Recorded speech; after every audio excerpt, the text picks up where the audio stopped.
I decided to try 2 new recipes for dinner on Wednesday, February 17th, 2010.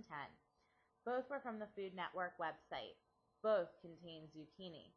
I didn't start eating zucchini until a couple of months ago, so I was kind of surprised that I actually selected 2 recipes that contain zucchini. I didn't realize it at first, but one of the recipes, which is by Robin Miller on the Food Network, is actually 2 recipes in one. The first part of it is grilled chicken breast with fire roasted tomato sauce. The second part of it is roasted zucchini with oregano and lemon.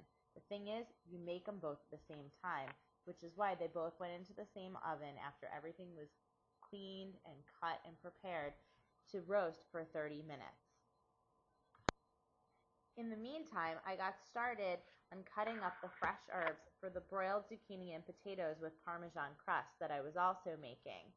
I was cutting up fresh rosemary and fresh thyme, which meant that my kitchen smelled incredibly aromatic.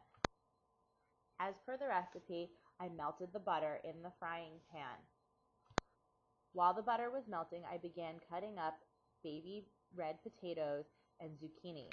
The thing is, as you'll see later, I shouldn't have used these potatoes.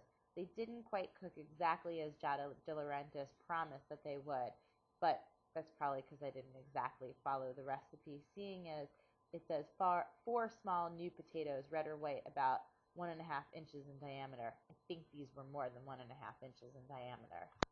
The butter was still melting, so I put the zucchini and the potatoes in the same bowl and got ready to season them with salt and pepper.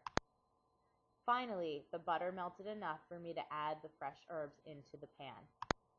I got the potatoes and the zucchini seasoned up while the butter and the herbs simmered in the pan for about 2 minutes. I added the potatoes and the zucchini to the frying pan and let it sit in the frying pan and sizzle for about 15 minutes. It was sizzling so much that I had to cover up the frying pan so that the butter mixture didn't splatter everywhere in my kitchen. With just a couple of minutes left before the grilled chicken breast and the zucchini came out of the oven, I took out the blender so that I could be ready to make the tomato sauce. With just a couple more minutes to go, I realized I had a lot of dishes sitting in the sink. I decided to start rinsing out one of my pots so that it wouldn't be really difficult for my husband to clean after dinner. Finally, everything came out of the oven. Everything was browned and beautiful and ready for the next step.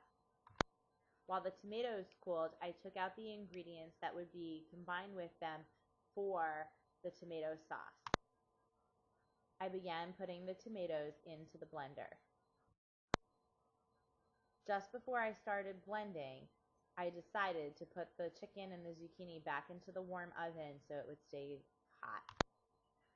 I added balsamic vinegar, hot sauce, and chili powder to the tomatoes before putting the glass pitcher back onto the blender stand.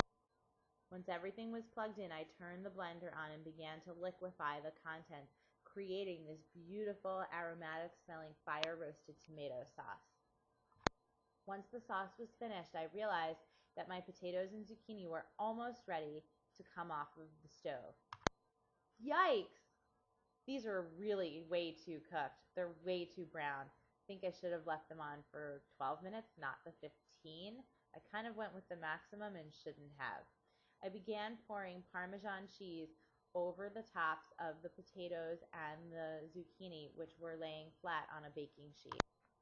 I really didn't do my best to cover the zucchini and the potatoes beautifully with the Parmesan cheese because I kind of had this sneaking suspicion that they might not taste that good, so I didn't want to spend an excessive amount of time making everything look beautiful.